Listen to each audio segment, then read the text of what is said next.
आप हम कहाँ पे याद रखते हैं। हमने स्टेक होल्डर्स को डिस्कस करना शुरू किया था बड़े।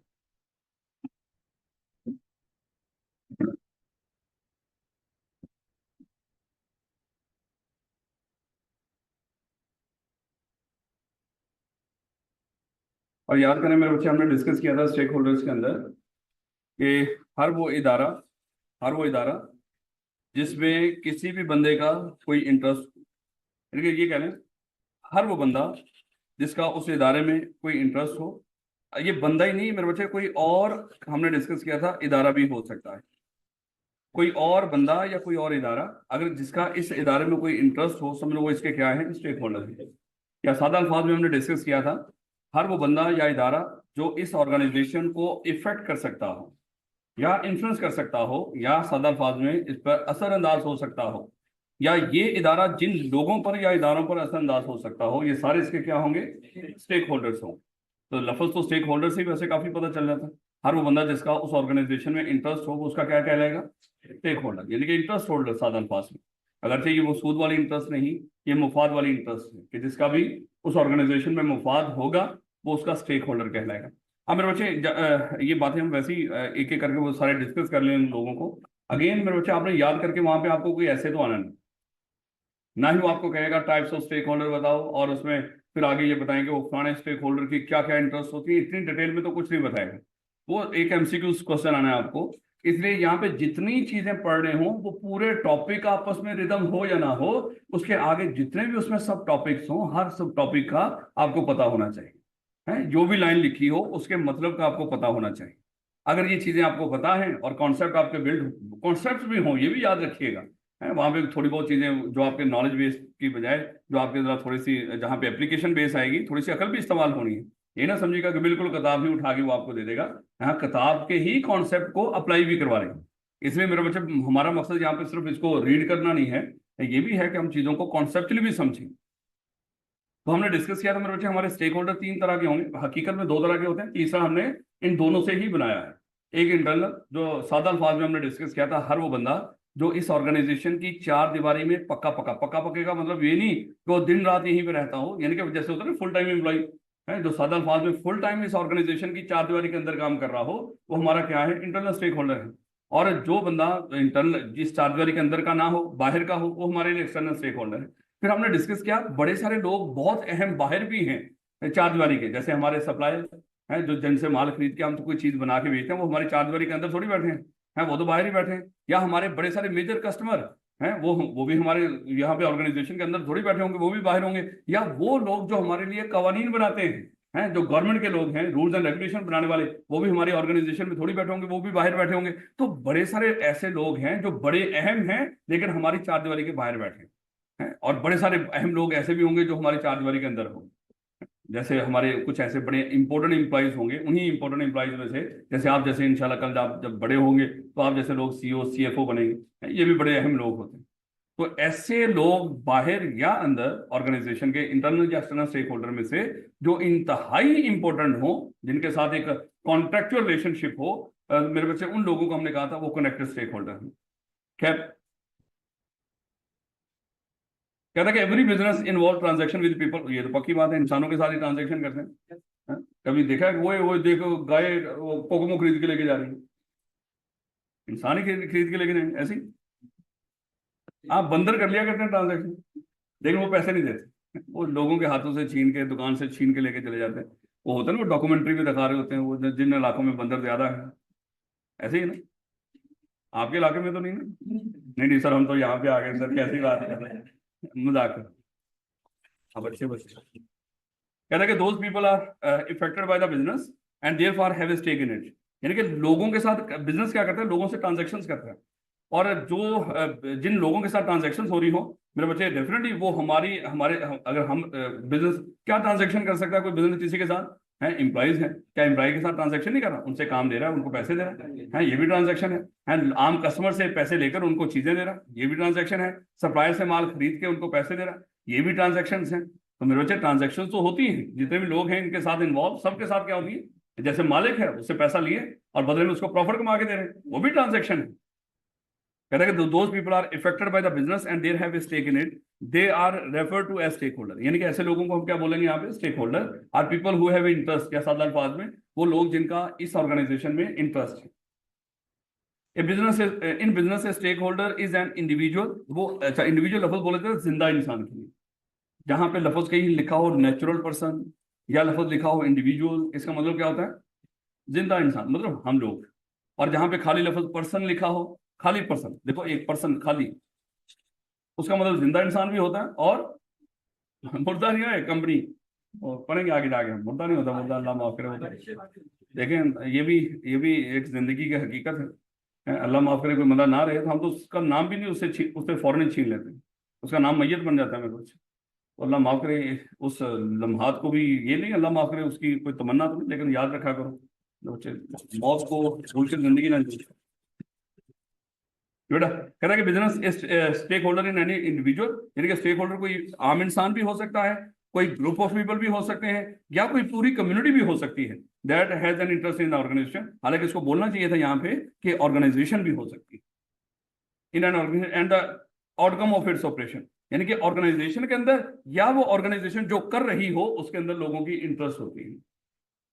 Common example of stake holder include employ, customer, share holder, supplier, communities and government. Communities किसको बोलते हैं, ये पढ़ेंगे हम, लोकल कम्युनिटीज, वो लोग जो उस बिजनेस के इर्द गिर्द रहते हैं। होता है ना जहाँ पे हमारे गांव में उधर कोई फैक्ट्री लग जाए है, उस फैक्ट्री का मुझे बताओ क्या लोकल कम्युनिटी को फायदा होता है या नुकसान होता है? क्या उनका फिर दिल करता है कि वो बिजनेस वहां से चला जाए, वो फैक्ट्री वहां से चली जाए है? एक तो उनको वहां से नौकरियां मिल गई, उसके बाद उस फैक्ट्री लगने की वजह से वहां पे रोड्स बेहतर हो गए, वहां पे सेहत की और बाकी छोटे मोटे और कारोबार भी शुरू हो गए उस फैक्ट्री के इर्द गिर्द है। तो लोकल कम्युनिटी का फायदा हो रहा है या नुकसान हो रहा है? फायदा हो रहा है। तो मेरा इसका मतलब क्या हुआ, अगर कहीं पे कोई बिजनेस हो, उस जो लोकल कम्युनिटी होगी वहां पे इर्द गिर्द के रहने वाले लोग, उनकी भी मेरे उसमें इंटरेस्ट होती है। Different stake holders have different interest, हाँ ये तो पक्की बात है, किसी का ज्यादा इंटरेस्ट होगा, किसी का कम इंटरेस्ट होगा है। जैसे मान लो कि यहाँ पे आप बाहर निकले क्लास से और एसी चलते छोड़ जाए, अभी एग्जाम्पल कह रहा हूँ, आपको तो कोई दिक्कत नहीं इसमें है, आपको क्या, आपने कौन सा बिल पे कर रहा है, जान किसकी निकलेगी, मालिक की। इसका मतलब है ये सीएफई में इंटरेस्ट आपका भी है और मालिक का भी है, लेकिन शायद यहाँ पे इस मामले में दोनों के इंटरेस्ट में फर्क है। ऐसे मेरे बच्चे, तो यही मेरे बच्चे हम पढ़ेंगे यहाँ पे कि different stake holders have different interest and companies often face trade off in trying to please all of them. अच्छा ये भी देखिएगा, कंपनीज कहते फिर कंपनी क्या करती है, कंपनी एक और प्रॉब्लम फेस करती है, और वो कौन सा है, often face trade off in trying to please all of them. Please का मतलब ये नहीं कि प्लीज करना, प्लीज नहीं, खुश। कई स्टेक होल्डर होते हैं कंपनी के, और अब देखो ना, अगर हम चुप्पे से जाके एसी बंद करके रखें पीछे से, अब मालिक तो खुश हो जाएगा, बिल कम हुआ है, लेकिन गुस्से कौन होगा, आप लोग। ये सर ये क्या है, हम लोगों ने क्या फीस नहीं दी सर, हम यहाँ पे अल्लाह से बैठे हैं, हमारा भी तो हक है इस गर्मी के माहौल में यहाँ पे कूलिंग बेहतर हो है। अगरचे आज भी मुझे कोई ज्यादा बेहतर नजर नहीं आ रही है। ये नहीं चलाया हुआ आपने इसे,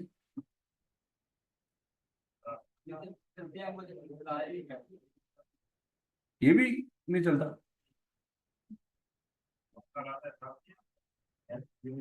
क्या किया था, चलता था ये, चल चला आगे देखो इसे। वैसे तो इतना बुरा नहीं है, लेकिन फिर मैं तो यहाँ पे कोने में खड़ा हूँ ना, मुझे तो यहाँ तक तो कोई हवा ही नहीं ना। चलो देखिएगा, अब मेरे बच्चे, अगर कोई कंपनी ज्यादा प्रॉफिट कमाए, ज्यादा प्रॉफिट कैसे कमा सकती है, चीजें महंगी बेच के। मुझे बताओ, जब चीजें महंगी बिकेंगी तो नाराज कौन होगा, कस्टमर। तो इसलिए मेरे बच्चे याद रखना कि अब अच्छा, कंपनी चाहती है कि कम तनख्वाहों के अंदर काम चला ले, है कम तनख्वाहों में मेरे बच्चे, नाराज कौन होगा, एम्प्लॉय, और खुश कौन होगा, एम्प्लॉय। और अगर हम प्रॉफिट कम करेंगे हैं, हाँ खुश कौन होंगे, कस्टमर। इसलिए मेरे बच्चे देखो, बड़े सारे स्टेक होल्डर, देखो आपको डिसीजन मेकिंग सिखाई जा रही है। कल आप जब बड़े होंगे ना मेरे बच्चे, आपने फैसले करने हैं, और आपके हर फैसले का आउटकम हो। कभी नहीं सोचना कि मैंने फैसला किया है, मेरे फैसले की औकात ही क्या है, जैसे मैं वैसा मेरा फैसला नहीं। आपका हर फैसले की औकात होगी भाई, आपके फैसले से बड़े सारे लोग नाराज होंगे, बड़े सारे खुश होंगे। इसलिए आपने देखना है किसको नाराज करना है, किसी तगड़े को नाराज कर लिया चपेड़े पड़ेंगे, है। इसलिए हमने, हाँ ये पक्की बात है, याद रखना, कई लोग आपके स्टेक होल्डर बड़े तगड़े होंगे, स्ट्रॉन्ग स्टेक होल्डर है, जिसको कहते हैं पावरफुल स्टेक होल्डर्स है। अगर आपने उनको नाराज कर दिया, उसके कॉन्सिक्वेंसेस होंगे, है। इसलिए आप किसको नाराज करोगे, जो माड़े स्टेक होल्डर है, माड़ो को मेरे बच्चे हमने नाराज करना। अब देखो ना, पाकिस्तान का वो आया, बजट आया है, एक तगड़ा घर था, उस तगड़े घर के लिए बाकी सारे घर के लिए खर्चे, जो भी बजट था एक तरफ, उस तगड़े घर का बजट एक तरफ, क्योंकि उसको मेरे बच्चे अगर हमने नाराज कर दिया तो उसके चपेड़े, पता है उसकी गूंज पूरे पाकिस्तान में जाती है, उसकी चपेड़े। हाँ हाँ, वो ब्लैक भी को नहीं, तगड़े घर की बात कर रहे हैं। चलें, कहता है कि different stake holders have different interest. किधर गया? हाँ, ट्रेड ऑफ, ये ट्रेड ऑफ की समझ आ गई मेरे बच्चे। कहता है कि therefore business would set priorities while playing a balancing act in serving all of its stakeholders। फिर आपने क्या करना है, प्रायोरिटी सेट करनी है, ज्यादा अहम कौन है, और फिर कोशिश करना चीजों को बैलेंस करने का। In a highly regulated business environment, the top priority of the business would be to operate within all boundaries set by the government, ensuring that there are, यानी कि ऐसा बिजनेस, ये देखो गवर्नमेंट भी आपकी स्टेक होल्डर होती है, और गवर्नमेंट स्टेक होल्डर क्यों है, वो कवानीन बनाती है? कल अगर आपने ऐसी वैसी हरकत की, आपके लिए ऐसा कानून बना देगी जिसमें आपको चलना मुश्किल हो जाएगा, है तो आप उससे इफेक्ट होंगे। इसका मतलब क्या हुआ, जैसे मैंने बोला, हर वो बंदा जो आपको इफेक्ट कर सकता हो या आप जिसको इफेक्ट कर सकते हैं, वो आपका स्टेक होल्डर होगा। तो गवर्नमेंट आपको इफेक्ट, गवर्नमेंट को आप कुछ नहीं कर सकते, याद रखिएगा, है गवर्नमेंट वो इदारा है, वो स्टेक होल्डर है जिसका आप कुछ नहीं बिगाड़ सकते, लेकिन गवर्नमेंट आपका बहुत कुछ बिगाड़ सकती है। एक छोटा सा कानून पास करेगी कि सारे सीए के कॉलेजेस बंद, तो बंद, क्या कर लेंगे हम? क्या कहेंगे गवर्नमेंट चलना बंद हो जाएगी इससे? नहीं, गवर्नमेंट को कोई फर्क नहीं पड़ेगा, उसको इससे कोई लेने देने सीएफई कोई था या है या नहीं है। तो इसलिए मेरे बच्चे, गवर्नमेंट क्या करेगी, एक छोटा सा कानून बना के किसी भी इदारे के बारे में ऐसे स्ट्रिक्ट रेगुलेशन बना देगी जिसमें चलना मुश्किल हो जाएगा, वो बंद हो जाएगा। इसलिए आपने गवर्नमेंट की जो बातें हों उनको जितनी हों उसकी पासदारी करनी है, और बात को छोटे से कानून की भी वायलेशन की है। जैसे पिछले दिनों में मैं वो खबर पढ़ रहा था, कहता कि एक्साइज वालों के क्या हुआ, नहीं, एलडी वाले, किसी ने वो, चाहे वो फनी था या व्हाट्सएवर, कहता कि एलडी वालों ने बिजली का बिल पे नहीं किया था, वापडा वालों ने आकर उनका मीटर काट दिया, और वापडा वाली बिल्डिंग का जो नक्शा था वो सही नहीं बना हुआ था, एलडी वालों ने जाके बिल्डिंग करा दी। मतलब छोटी छोटी कोताहियां भी फिर होंगी, तो मेरे बच्चे उसमें याद रखेंगे, यानी कि आपने बिल्डिंग बनाई, उसमें एक और आपने एक और ऊपर एक वो बना दिया, कमरा बना दिया बिल्डिंग के ऊपर, और वो पहले नक्शे में नहीं थे, अब आ गया तो आएंगे वो गिरा देंगे, उससे चाहे बाकी भी सारी खराब हो रही है उससे कोई फर्क नहीं पड़ेगा उनको। इसलिए छोटी सी भी हरकतें, कानून के साथ पंगा। हाँ,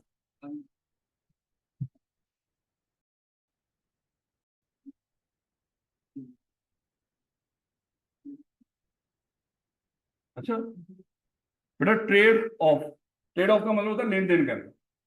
लेन देन का मतलब क्या है यहाँ पे, कि अगर आप एक को, यानी कि एक को खुश करोगे तो दूसरा नाराज, दूसरे को खुश करोगे तो पहला नाराज, तो इसलिए आपको क्या करना पड़ेगा, वहां पे ट्रेड ऑफ, बैलेंस रखना पड़ेगा, है यानी कि कोशिश ये करनी है दोनों खुश हो, लेकिन ज्यादा खुश उसको रखना है जो ज्यादा है। ये पढ़ेंगे आगे जाके बच्चे इन चीजों।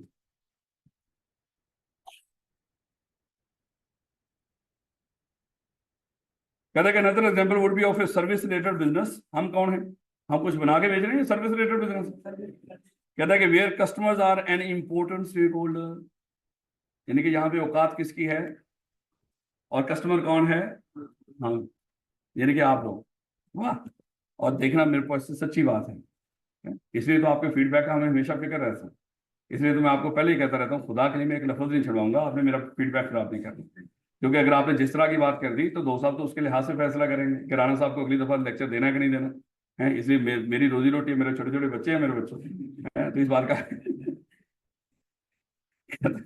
ये ना तरसगाना था, वैसे ही आपको मजाक के तौर पे करूंगी, क्योंकि देखो सर ने कहा था ना, सर के छोटे छोटे बच्चे हैं, फीडबैक सही रख। कहता कि where customers are an important stake holders and the business would क्या लिखा हुआ, include satisfaction of its customers in its vital state. यानी कि यहाँ पे सिर्फ एक ही चीज होगी, हमारा कस्टमर सेटिस्फाई होना चाहिए, आप लोग खुश नजर आने चाहिए, हमारी खैर है?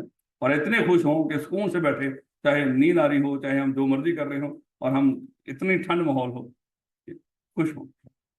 सादा अल्फाज कहते हैं कि stake holder in an organisation is a person who has an interest. आज कोई ये तो दोबारा नहीं आ गया। In what the organisation does, यानी कि स्टेक होल्डर कौन होगा, ऑर्गेनाइजेशन जो कर रही है उसमें उस बंदे की इंटरेस्ट हो, and who might therefore try to influence the decision and action of the organisation, या वो बंदा जो ऑर्गेनाइजेशन के फैसलों को इन्फ्लुएंस कर सकता हो, ऐसा बंदा जिसकी वजह से ऑर्गेनाइजेशन के फैसले चेंज हो रहे हैं। और भैया ये फैसला नहीं करना, उससे वो फलाना इफेक्ट हो जाएगा। जब फैसला करना है तो ऐसा फैसला नहीं कर लेना जिस जो फलाने बंदे को नुकसान पहुंचा दे। समझ लो बंदा आपका क्या है, स्टेक होल्डर।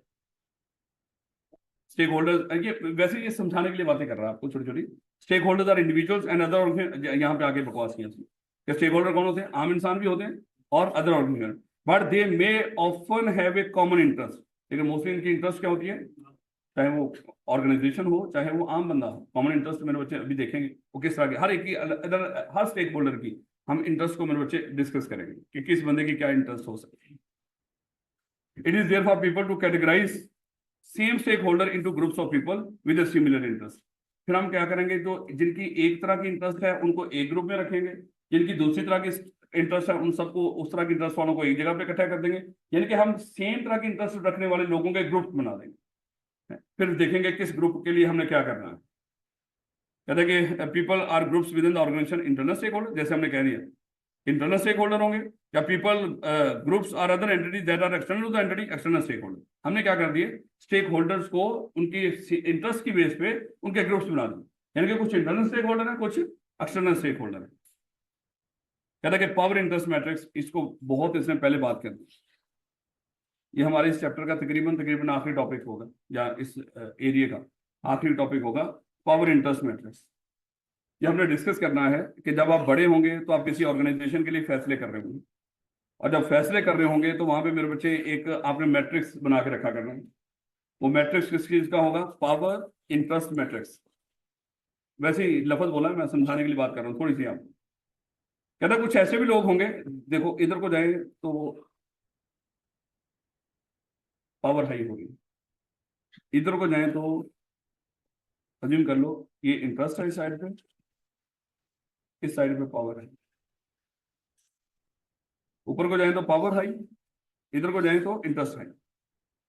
यानी कि यहाँ पे पावर है 0 और यहाँ पे 1, यहाँ पे इंटरेस्ट है 0 और यहाँ पे 1, अज्यूम कर लो।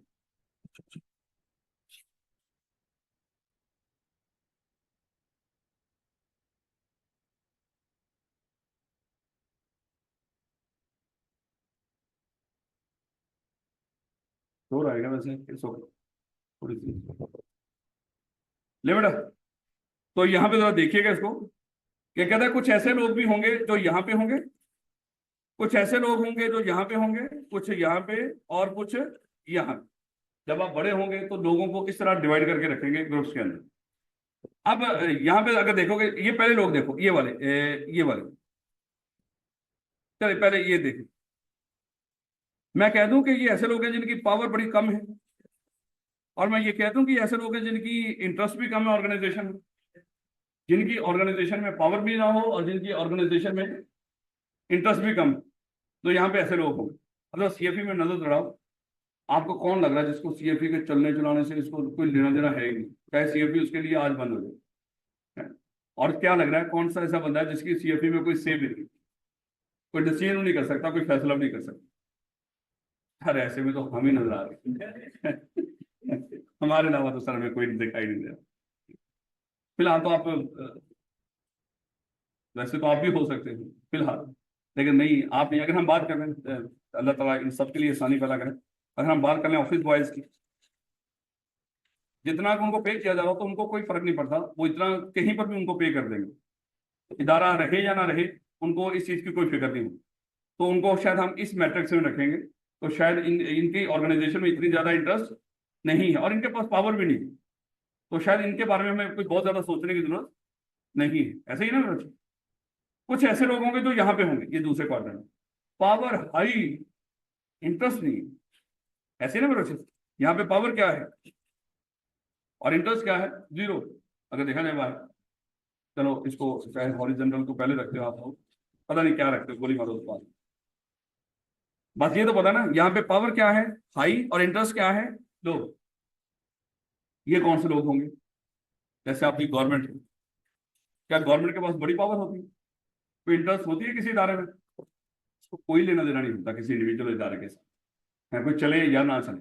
लेकिन खबरदार अगर किसी ने गवर्नमेंट की बात ना मानी या गवर्नमेंट को कैसे नुकसान पहुंचाने की कोशिश की, क्योंकि गवर्नमेंट क्या है, उसकी पावर हाई है, इंटरेस्ट लो है। इसलिए मेरे बच्चे, जब भी आपने फैसला करना है, गवर्नमेंट को लाजमी दिमाग में रखें कि यहाँ पे गवर्नमेंट का क्या रिएक्शन हो सकता है। ये आपका बहुत अहम स्टेक होल्डर है। क्यों, किस वजह से अहम हुआ, उसके पास पावर है।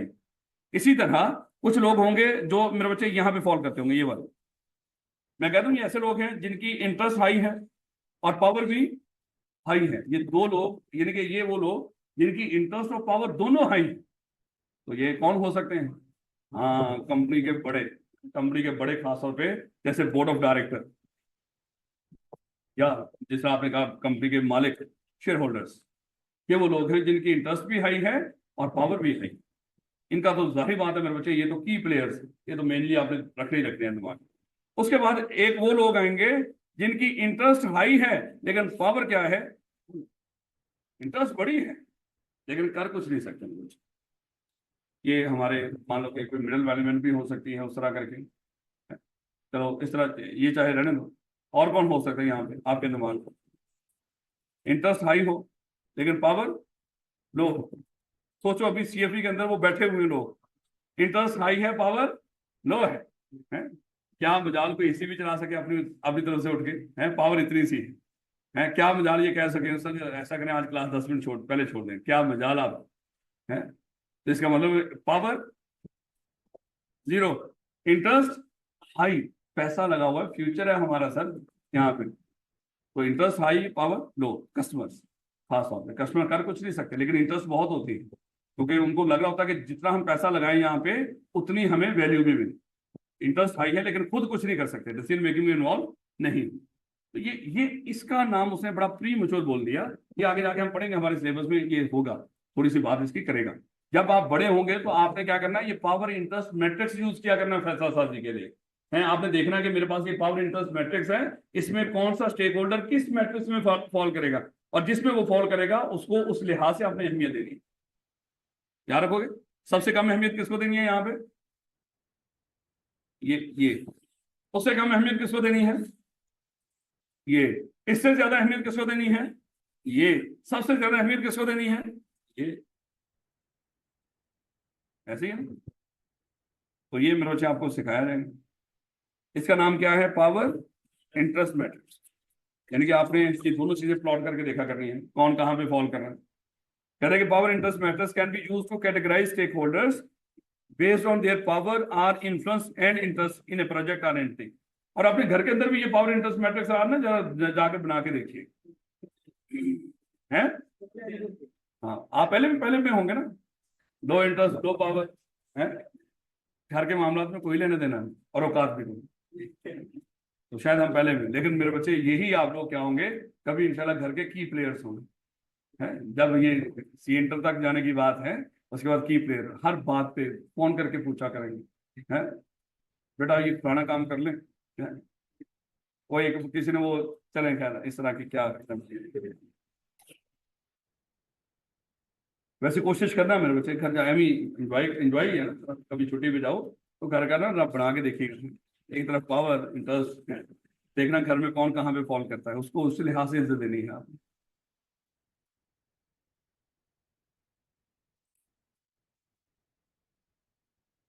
छोटे बहन भाई फंसेंगे वहां। कहते हैं कि this should begin with list of all possible stake holders. जितने स्टेक होल्डर हैं सारे पहले वो सोचो। Involve in a project, relevant stake holders can be identified by reviewing corporate documentation, holding workshops and discussion with the management. यानी कि आपको कैसे पता चलेगा किसकी कितनी इंटरेस्ट ऑर्गेनाइजेशन। देखो आपने सीएफई नया नया ज्वाइन किया, आप इसके चीफ एग्जीक्यूटिव हो, अब आपने बड़े सारे फैसले करने हैं बीइंग चीफ एग्जीक्यूटिव, लेकिन उन फैसलों से कौन ज्यादा मुतासर हो सकता है और किसको मुतासर आपने करना है किसको नहीं करना। यानी कि करना मकसद नहीं होता, ये ना हो कि कोई फैसला करें उससे कोई मुतासर हो जाए और जब वो मुतासर हो वो आपको मुतासर ना करे। इस डर से हमने क्या करना है, सबसे पहले देखना है कि इस ऑर्गेनाइजेशन के स्टेक होल्डर्स कौन से। जैसे होता है ना नई नई शादी हो के घर में है, तो बहू आती है, सबसे पहले मेरे बच्चे वो उसको पता हो या ना पता हो, वो ये पावर इंटरेस्ट मैट्रिक्स ही इस्तेमाल करती है। देखती है इस घर में किसकी, हाँ किसकी क्या इंटरेस्ट है, किसकी क्या पावर है, उस लिहाज से उसके साथ सलूक करना है। तो समझाने के लिए बात कर रहा हूँ, अल्लाह माफ करे, ये नहीं ये ना कहना कि सर ये देखो आप कैसी बातें कर रहे हैं। तो ये वो भी क्या करती है, एक ऑर्गेनाइजेशन में एक घर में नहीं है, ये घर एक सोशल ऑर्गेनाइजेशन है उस वो भी क्या करती है, ये नहीं कि आते ही सारा उद्यम बता देना, नहीं नहीं, वक्त का इंतजार करना है, पहले स्टेक होल्डर्स को चेक करना है, उसके बाद फिर बारी आएगी ऐसे। इसी तरह मेरे बच्चे, अगर किसी ऑर्गेनाइजेशन में आप नए नए चीफ ऑब्जेक्टिव के तौर पे गए हो, जाते ही फैसले करने शुरू नहीं कर देने। पहले क्या करो, आप आइडेंटिफाई करो कि कौन है यहाँ पे, और कैसे पता चलेगा? डॉक्यूमेंट्स, ऑर्गेनाइजेशन के चार्ट्स देखो, कौन किस ओहदे के ऊपर है, डॉक्यूमेंट्स को देखो। उसके बाद होल्डिंग वर्कशॉप, लोगों को इकट्ठा करो, उनसे बातचीत करो। जो सबसे ज्यादा फोटोग्राफ हो, जो सबसे ज्यादा आपको आपकी बातों पे जवाब दे रहा हो, समझो ये बड़ा है बंदा है। इसका ध्यान रखना है, कल जब कोई फैसला करोगे ये फिर सबसे ज्यादा चीखें चलाएगा। है तो उस वर्कशॉप से, एंड डिस्कशन विद मैनेजमेंट, क्या लोगों से बातचीत करो, इंडिविजुअली जाके पूछो उनसे। कहते हैं कि internal stake holder with in a business organisation, internal stake holder can be categorise into groups as follow. कौन कौन से हो सकते हैं? कहते हैं शेयर होल्डर ऑनर्स, ये इंटरनल पढ़ रहे हैं, एक्सटर्नल पढ़ रहे हैं? इंटरनल पढ़ रहे हैं। तो शेयर होल्डर और मालिक, ये क्या है? Internal stake holder. मालिक है ना भैया, मालिक तो फिर इंटरनल ही रखेंगे ना, और या ऑनर कह लो, उसको एक ही बात है। कंपनीज में हम इनको मेंबर भी कह दिया करते हैं। कहते हैं कि executive directors and senior manager. देखो, डायरेक्टर्स को यहाँ पे हम दो हिस्सों में रखेंगे, एक होगा एग्जीक्यूटिव डायरेक्टर, एक होगा non executive director. Executive director वो होता है जो हर रोज कंपनी में आके बैठता है, जो हर रोज के मामला को डेली बेस पे देखता है, उसको कहते हैं एग्जीक्यूटिव डायरेक्टर। एक होगा एनईडी, नॉन एग्जीक्यूटिव डायरेक्टर, अभी वो आ जाएगा हमारा एक्सटर्नल स्टेक होल्डर के अंदर। यानी कि नॉन एग्जीक्यूटिव डायरेक्टर कहाँ पे फॉल करेगा, अभी वो दूर है, कितनी स्लाइड्स करके लेके जाना। नॉन एग्जीक्यूटिव डायरेक्टर ऐसा डायरेक्टर होता है जो बाहर से कभी कभार सिर्फ बोर्ड ऑफ डायरेक्टर की मीटिंग अटेंड करने के लिए आएगा। अच्छा देखो भाई, किसी भी कंपनी का बोर्ड ऑफ डायरेक्टर हो, उस बोर्ड ऑफ डायरेक्टर में कई डायरेक्टर शामिल हो, और वो डायरेक्टर जो भी फैसला करते हैं हमेशा अपनी मीटिंग में बैठ के करते हैं। और जब मीटिंग में जब डायरेक्टर फैसला करते हैं, वो जो डायरेक्टर डेली कंपनी की जिनके स्पुर्द हमने मैनेजमेंट की है, वो तो पक्की बात है, जब भी कोई फैसला करेंगे ऐसा फैसला करेंगे जहां जहां पे वो अपने आप को डिफेंड करे कह लो, या अपने मफाद को सबसे पहले आगे रखें। लेकिन हम उन्हीं डायरेक्टर्स के अंदर कुछ और डायरेक्टर भी बीच में ऐड कर देंगे। वो डायरेक्टर बाहर से लाके वहां पे बैठाएंगे, जब ये फैसला करें उसमें ये बाहर वाला डायरेक्टर भी आके बैठे। सर ये बाहर वाला डायरेक्टर क्या करेगा? उसको उसको देखो, जो इंटरनल डायरेक्टर है, जितनी कंपनी अच्छा परफॉर्म करेगी उनको उतना पैसा मिलेगा। जो बाहर वाला डायरेक्टर होगा ना, उसको हम सिर्फ कंपनी की उस डायरेक्टर की मीटिंग को अटेंड करने की फीस देते हैं। ये जो नॉन एग्जीक्यूटिव डायरेक्टर है, इसको कंपनी में क्या मिलता है बना? ये आता है सिर्फ डायरेक्टर्स की मीटिंग अटेंड करता है बाहर से, ये डेली आके नहीं बैठता, कंपनी की मैनेजमेंट में शामिल नहीं होता। इसका काम सिर्फ और सिर्फ क्या होगा? आके मीटिंग अटेंड करना डायरेक्टर्स, और चला जाएगा बाहर, और इसको मीटिंग की फीस देंगे। तो मेरे बच्चे, जब कंपनी फिर फैसले करेगी और उसमें नॉन एग्जीक्यूटिव डायरेक्टर बैठा होगा, वो कंपनी को ओवरऑल उसके मुफाद का सोचेगा, ना कि अपने मुफाद के बारे में, क्योंकि उसको पता मुझे तो फीस ही मिलनी है।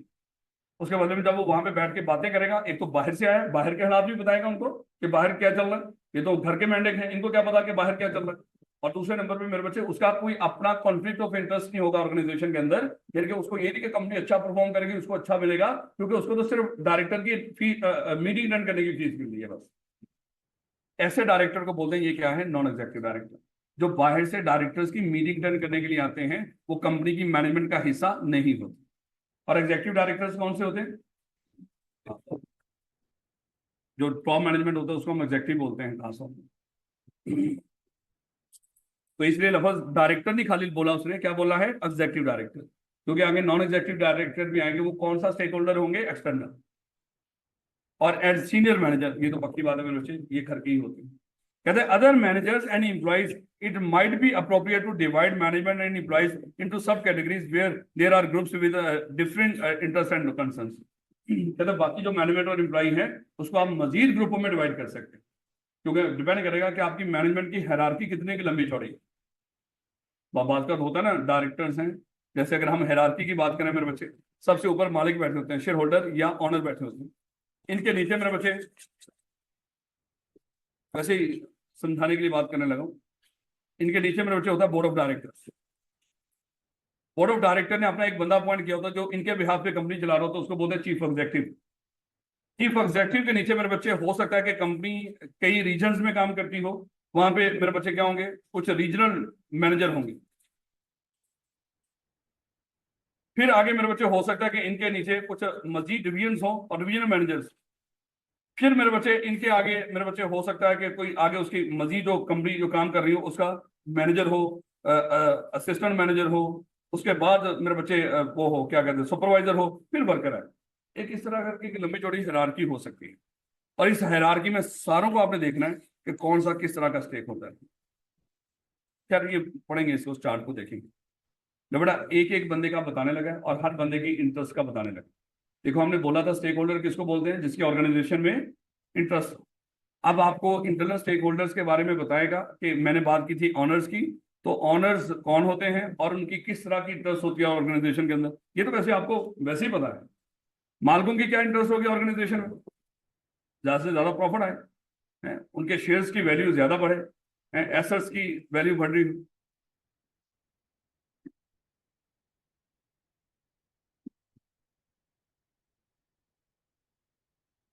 मतलब पता क्या है, आपकी तरफ देखे मुझे भी प्यास है। लिमिट ऑनर कहता है कि every business began as a result of ideas about a product or service by one or more entrepreneurs. नहीं बेटा, जज़ाक नहीं, मैं वैसे भी जज़ाक। तो कहता है कि कोई भी कारोबार कहां से शुरू हुआ था बोला, आइडियाज। और आइडिया किन्होंने सोचा था, एंटरप्रेन्योर, जो मालिक। कहते हैं as explained earlier, entrepreneurship is the act of creating, organizing and managing a business. यानी कि वो बंदा जो बिजनेस को क्रिएट करता है, यानी कि पहले आइडिया सोचता है कि ये मैंने काम करना है, उसके बाद फिर क्या करता है, उसको ऑर्गेनाइज करता है। ऑर्गेनाइज करने का मतलब क्या है, जब बिजनेस आपने सोच लिया ये मैंने फलाना, जैसे चलो अज्यूम कर लो, है ये जो सीएफई बनाने वालों ने सबसे पहले सोचा होगा, आइडिया सोचा है कि हमने क्या करना है, सीएफई बनाना है, सीएफई बना लिया। क्या सीएफई बना लेना खाली काफी था, क्रिएट कर लिया, लेकिन इसको ऑर्गेनाइज भी तो करना है ना। अब उसको पता था ये, क्योंकि ये सीए का कॉलेज है, और सीए के कॉलेज के अंदर क्या होगा, सबसे पहले एक एडमिशन ऑफिस होना चाहिए, उसके बाद इसके जो मैनेजमेंट के मामला को देखने के लिए खास तौर पर टेस्ट होंगे, उसके बाद एक टीए डिपार्टमेंट भी होना चाहिए, सारे कॉलेज के मामला को देखने के लिए एडमिनिस्ट्रेटिव डिपार्टमेंट, और पढ़ाने के लिए कोई फैकल्टी डिपार्टमेंट, मार्केटिंग के लिए मार्केटिंग डिपार्टमेंट, फिर इस तरह करके उन्होंने क्या कर लिए होंगे, डिपार्टमेंट बना लिए होंगे, फिर हर डिपार्टमेंट की जरूरत के मुताबिक लोग रखे। तो ये एक्चुअली वो क्या कर रहे हैं, जब वो डिपार्टमेंट्स बना रहे थे और डिपार्टमेंट्स के कामों को करने के लिए बंदे रख रहे थे, वो इस काम को क्या बोलते हैं, ऑर्गेनाइज कर। और फिर जब बंदे काम कर रहे होंगे मेरे बच्चे, उनको कंट्रोल भी तो करना है ना, मैनेज भी तो करना है। ये थोड़ी है कि उनको छोड़ देंगे अपनी मर्जी से काम करो, तो एक्चुअली जब वो हम उनके लिए रूल्स रेगुलेशन पॉलिसीज बना रहे होंगे, वो क्या होगा, मैनेज करना। फिर उसको मॉनिटर कर रहे होंगे कि जिस तरह हमने इनको कहा उस तरह काम कर भी रहे होंगे। तो ये मेरे बच्चे कहता है कि बिजनेस कैसे बनते हैं, क्रिएट किए जाते हैं, ऑर्गेनाइज किए जाते हैं, फिर मैनेज किए जाते हैं। कहता है कि today lot of business are result of initiatives by individuals who take the risk of becoming entrepreneur. जितने बड़े बड़े कारोबार हैं, किसी ना किसी बंदे ने कोई इनिशिएटिव लिया है तो मेरे बच्चे ये कारोबार बना है। आज आपको लग रहा है ये टेस्ला है, ये फलाना है, अमेजोन है, फेसबुक है या मेटा है, जो भी है ये, कि कुछ लोगों ने कभी एम ही बैठे बैठाए कोई आइडिया सोचा होगा। अगर हम मेटा की बात करें जो पहले फेसबुक था, तो मेरे बच्चे ये भी तो, फेसबुक अभी भी है नाम उसका, लेकिन ओवरऑल जो कंपनी पीछे उसने अपना नाम मेटा रख लिया। तो ये किसी बंदे ने ऐसे ही बैठे हुए कुछ यूनिवर्सिटी के लोगों ने, एक आधे दोस्त ने मिलकर वो इस तरह की चीज शुरू कर ली थी। अब देखो दुनिया के अमीर 3 लोगों में से हैं, और हम क्या सोचते हैं सारा दिन बैठ के, आगे कौन सी छुट्टी आ रही है जिसमें मैंने घर जाना है। हमारी सोच और अप्रोच यही है। तो सर हम वहां पे जाके सोचेंगे ना हमने क्या करना है। कहते हैं कि एंटरप्रेन्योर्स, मालिक are critical to the development of new business. यानी कि नए नए कारोबार शुरू करना एक्चुअली कर कौन रहा होता है, entrepreneur, because they create new products और इंप्रूव एग्जिस्टिंग प्रोडक्ट्स। क्योंकि मालिक वो लोग होते हैं जो नई प्रोडक्ट्स बनाते हैं या कोई ऑलरेडी प्रोडक्ट्स बना रही हो उसमें जिद्दत पैदा करते हैं। जैसे मोबाइल बन तो रहे, उस मोबाइल्स के अंदर मजीद जिद्दत पैदा होते होते होते आज देखो कहां से कहां तक चला गया। एक्चुअली जो ऑलरेडी प्रोडक्ट बन रही थी, एग्जिस्टिंग प्रोडक्ट, उसको क्या कर लिया उन्होंने, इंप्रूव कर दिया। और वो चीज यानी कि वो नई वो चीज बनाते हैं जो कस्टमर चाह रहे होते हैं। और डेवलपमेंट भी ऐसे ही करते हैं प्रोडक्ट के अंदर, इंप्रूव वही करते हैं जिस तरह की कस्टमर की रिक्वायरमेंट होती है। नोकिया कभी था, क्यों, क्योंकि उसने अपने आप को इंप्रूव ही नहीं किया, जिस तरह की कस्टमर की डिजायर थी उसे उस लिहाज से अपने आप को चेंज ही नहीं किया, तो आज था बन गया। लेकिन बाकी एप्पल है, सैमसंग है, इन लोगों ने अपने आप को चेंज किया। और भी बड़े सारे हुआ करते थे, मोटरोला शटरोला पता नहीं क्या कुछ हुआ करता है। लेकिन अगर उन्होंने अपने आप को चेंज नहीं किया, चेंज होने के लिहाज से कस्टमर की जरूरियात चेंज हो रही थी, टेक्नोलॉजी चेंज हो रही थी, तो वो खत्म हो। तो ये एंटरप्रेन्योर ही होते हैं मेरे बच्चे जो सारा काम कर रहे थे। ये बस गौर से ये लाइन पे लाइन पढ़ना है, बस मतलब का पता होना चाहिए खुदा की। और जब ये सारा मैं पढ़ा रहा होता हूँ ना, मेरे बच्चे गौर से सुन लिया। सर हम पहले ही सारी बातें गौर से सुनते हैं, मुझे पता जितने गौर से सुन रहे हो आप। अच्छा देखो सारे बच्चे, मुझे पता होता है कौन बच्चा क्या कर, कौन कितनी गौर से सुन। कहता है कि people will be willing to create a business only if they expect to be rewarded for their efforts. कहता हम वही कारोबार करते हैं जिसका हमें रिवॉर्ड नजर आ रहा हो, यानी कि आपको लग रहा हो कि ये कारोबार करने में फायदा है तो आप करोगे, नहीं तो नहीं करोगे डेफिनेटली। कहता है the reward of owning a business come in the various form, यानी कि रिवॉर्ड कैसे मिलेगा कोई बिजनेस ऑन करने का आपको। कहता है some people are motivated by the chance to earn a large income, कई लोगों को होता है ज्यादा पैसा कमाओ, वो आपको कोई बिजनेस स्टार्ट करने में मजबूर कर रहा होता है। या other desire to be their own boss rather than work for someone else, या कुछ लोग कहते हैं कि नहीं भैया मैंने किसी के लिए काम नहीं करना, चाहे प्रॉफिट कम है लेकिन मैं खुद का बॉस हूँ, जब दिल करेगा छुट्टी कर लेगा, बल्कि जब दिल करेगा मैं छुट्टी में रहूंगा। तो इस मकसद के लिए हम क्या करते हैं, किसी की नौकरी नहीं करते। कह रहा है कि many people enjoy the challenge और द प्रेस्टीज, या कुछ लोगों को चैलेंजिंग काम करने का उनको पसंद है कि मैं कोई चैलेंजिंग काम करूंगा, जो लोग कहते हैं नहीं होगा मैं उनको करके देखूंगा। जैसे आप लोगों को सीए नहीं होगा नहीं होगा, आपने कहा मैं हो के आया अभी, मैं भी आगे आप लोगों के साथ फिर के बोला करूंगा नहीं होगा नहीं होगा, अल्लाह माफ करें।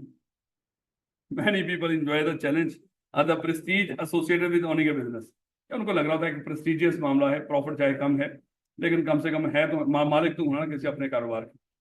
कहते हैं कि most business owner would agree that all these characteristics motivated them to start their. कहता है कि अगर आप ये बातें किसी भी बिजनेसमैन के साथ आगे डिस्कस करोगे वो इस बात पे एग्री करेगा, हाँ यही वजूहात होती हैं हमारे बिजनेस को स्टार्ट करने की या बिजनेस के मालिक बनने की। पढ़ लें, पता है गर्मी है, हॉस्टल्स में नींद पूरी नहीं हो पाती वैसे, लेकिन कोशिश कर लिया करो, उसके लिए कोई और टाइम क्लास के अलावा कोई आगे पीछे कर लो टाइम थोड़ा सा। हालांकि मैं इतना चीख रहा होता हूँ, इतना ऊंची बोलता हूँ, और मकसद सिर्फ यही है कि मेरी क्लास में बैठ कर कोई बंदा सोए, लेकिन क्या कमाल की स्कीना नाज़िल होती है आपके ऊपर यार, यानी कि इतनी शोर शराबे में सो जाते हैं, किस्मत वाले भैया, इतना सुकून। कहता है कि many firms have grown by issuing, अच्छा ऑनलाइन वाले खुश हो रहे होंगे सर ये यहाँ पे बैठ के भी कौन सा तीर मार रहे हैं, सो ही रहे हैं ना, ये देखिए हम अपने घर में बैठ के पढ़े। कहता है कि many firms have grown by issuing shares और स्टॉक टू अदर इन्वेस्टर। अच्छा जाहिर बात है मेरे बच्चे कोई बिजनेस हो, उस बिजनेस में ग्रो कर, अब ग्रो करने के लिए आप उसको क्या चाहिए होता है, पैसा, पैसा चाहिए होता है। और पैसा कैसे मेरे बच्चे वो इकट्ठा करता है, ये आगे जाके हम डिस्कस करेंगे। इस बिजनेस को हम हिस्सों में डिवाइड कर लिया करेंगे, हर हिस्से को हम शेयर कहा करेंगे, लोगों को शेयर बेचो और उससे पैसा लो, ये पढ़ेंगे शेयर्स का कॉन्सेप्ट क्या होता है। तो ये भी एक तरीका कार होता है, हिस्सेदार बना लो भाई लोगों को 7 साल 5 में। इसके लिए अल्फाज क्या हुआ है, इशूइंग शेयर्स। शेयर्स का मतलब भी क्या है, शेयर हिस्सा है, आप हिस्सा बेचो किसी को और पैसा ले लो, लेकिन आप मालिक अकेले नहीं रहेंगे, आप वो बंदे भी आपके साथ मालिक होंगे क्योंकि हिस्सेदार बना लिया आपने उसको। और स्टॉक्स, ये मेरे बच्चे एक ही बात होती है, शेयर या स्टॉक एक ही बात होती है, ये याद रखिएगा, चाहे उसको स्टॉक्स बोल दो चाहे शेयर्स बोल दो। अगरचे इसमें स्टॉक्स में कुछ और चीजें भी आ जाती है, वो हम जब चैप्टर 4 पढ़ेंगे फिर हमें पता चल जाएगी, अभी आपने इस चीजें रोक के रखनी है।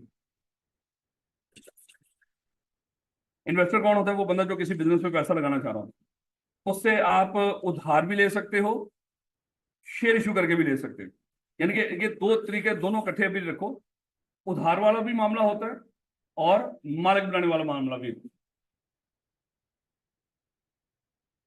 That is they essentially sell a portion of the ownership to these investor, या सादा अल्फाज में हम यही कहते हैं कि आपने बिजनेस के हिस्से किए और हिस्सों में से एक हिस्सा क्या कर दिया, आपने लोगों को बेच दिया।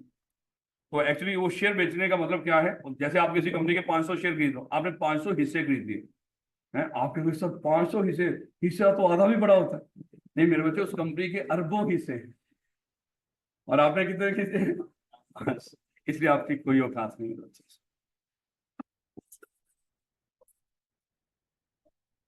The stock received by investors, stocks मतलब shares received by investor is a certificate represent, थोड़ा सा देख लीजिए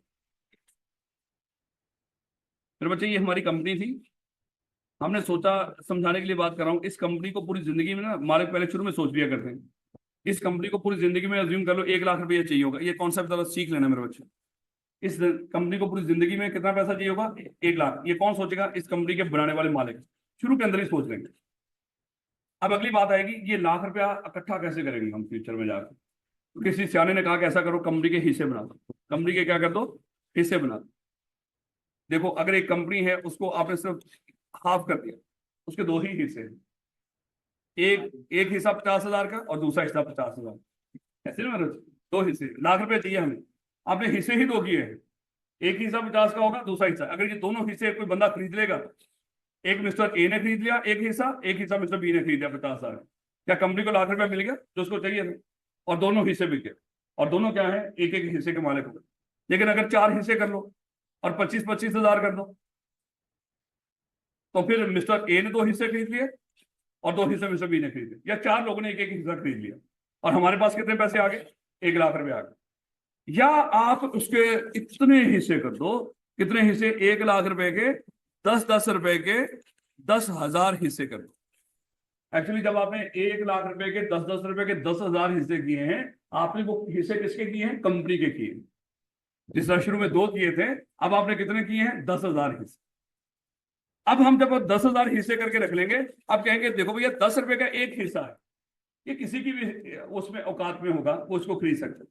हम लोगों को कहेंगे आओ अपनी अपनी औकात के मुताबिक इस कंपनी के हिस्से खरीद दो।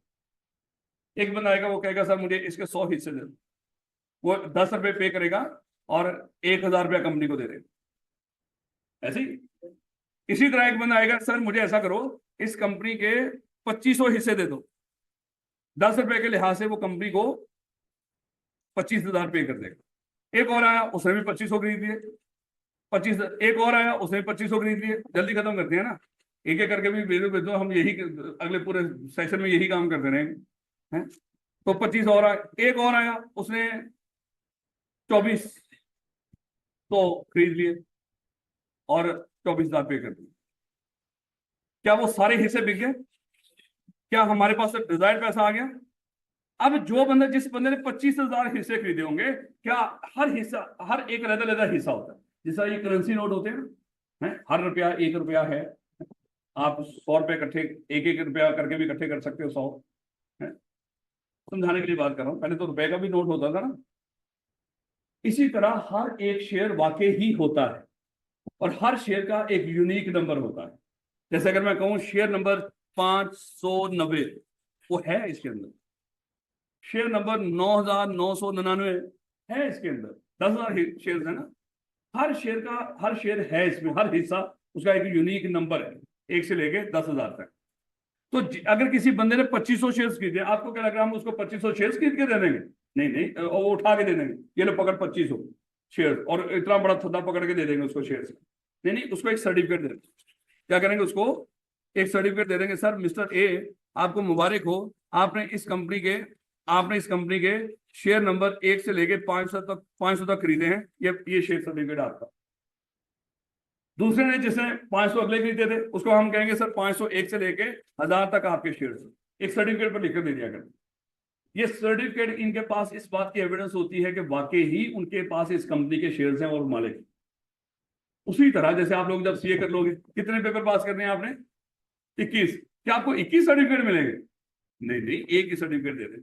उसी सर्टिफिकेट के ऊपर लिखा होगा कि आपने 21 पेपर पास करनी है, और आप आई के आपके मेंबर हैं। वो सर्टिफिकेट इस बात की एविडेंस होगा कि आप वाकई ही सीए हो, क्योंकि वैसे तो नहीं लग रहा हो। आप लोगों को सर्टिफिकेट दिखाओगे, ये देखो मैं क्या हूँ, चार्टर्ड अकाउंटेंट। क्योंकि मेंटेन नहीं ना रखते सीए वाले अपने आप। तो a chartered accountant should look like to be chartered accountant. लेकिन हमारा असूल क्या है? एक गरीब should look like to be a गरीब। सर हम गरीब हैं, हमने गरीब ही दिखना है। भाई अमीर हो चुके होंगे उस वक्त इंशाल्लाह, तो आपने क्या दिखना है? गरीब से।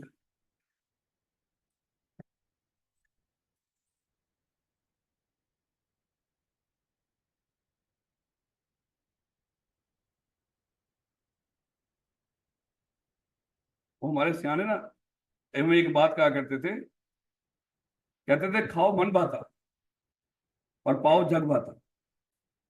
यानी कि जो दिल को करे, अच्छा लगे, वो खाओ, लेकिन जिस तरह का वहां पे कल्चर हो, पहनावा वैसा ही होना चाहिए। तो ये ना हो कि अल्लाह माफ करे, मतलब हॉस्टल से उठा और सीधा क्लास में। और मैंने कह रहा हूँ ना कि इन्हीं बच्चों को कल हम किसी उस पर बुला लेना, कोई किसी इवेंट पे, कोई सेमिनार पे, है कहेंगे वो पीसी में आप लोगों की दावत है, पहचाने भी नहीं जाएंगे ये लोग। पता नहीं कहाँ से वो कपड़े निकाल के लेके आएंगे सारे। गर्मियों में 3 पीस तारीख।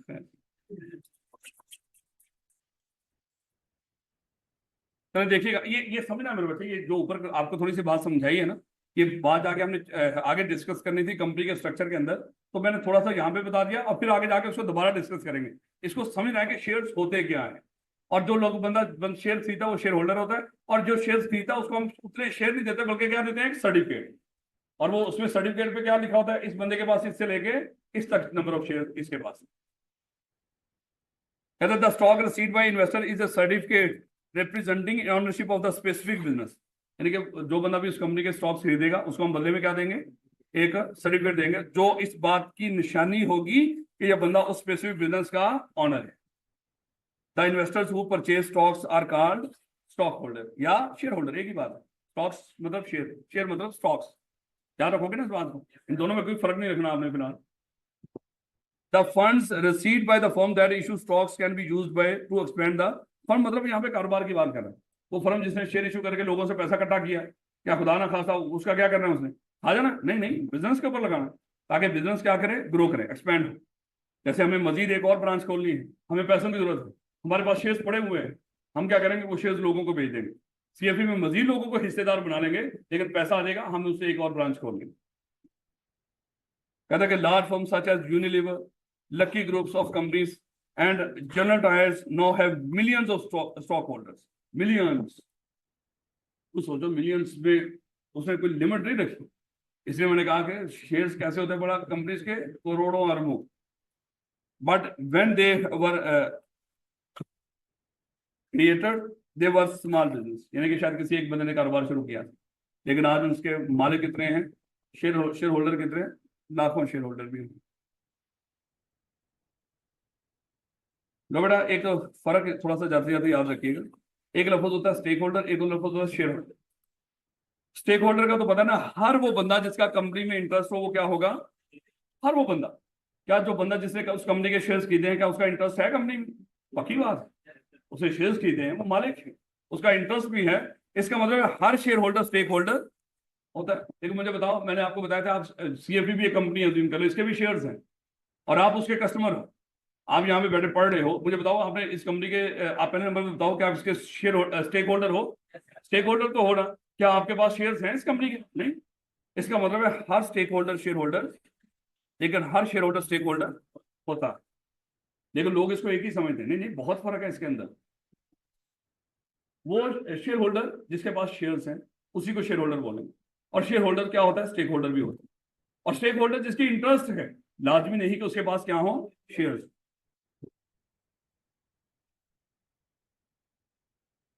बस ये,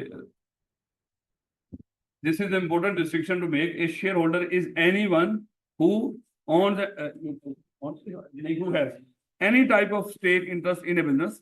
Sorry, stakeholder की बात करें, stakeholder कौन होगा, जिसकी कोई भी इंटरेस्ट हो। While a shareholder is someone who owns shares stock in a business and thereby has an equity interest, यानी कि इंटरेस्ट है इसकी भी। इक्विटी मतलब मालकों वाली इंटरेस्ट हम पढ़ेंगे। इक्विटी का मतलब होता है कैपिटल, जो पैसा हम बिजनेस में लेकर आ रहे होते हैं। यानी कि शेयर होल्डर क्या है, उसकी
इंटरेस्ट भी है और वो शेयर होल्डर भी। शेयर्स खरीदे हैं तो उसकी इंटरेस्ट बनी, लेकिन हर स्टेक होल्डर एक शेयर होल्डर नहीं होता। लेकिन हर शेयर होल्डर स्टेक होल्डर, हर शेयर होल्डर स्टॉक, सॉरी, हर शेयर होल्डर स्टेक होल्डर, हर स्टेक होल्डर शेयर होल्डर, हर स्टेक होल्डर शेयर होल्डर, हर स्टेक होल्डर शेयर होल्डर, हर शेयर होल्डर स्टेक होल्डर। एक large company the main share holder are not usually involve in the day to day management. ये हम पढ़ेंगे, ये कल मैं दोबारा पढ़ाएंगे, क्योंकि वो कंपनी का पूरा थोड़ा सा स्ट्रक्चर बनाना पड़ेगा। चलें इंशाल्लाह मुलाकात होगी जाके, मंडे को नहीं है।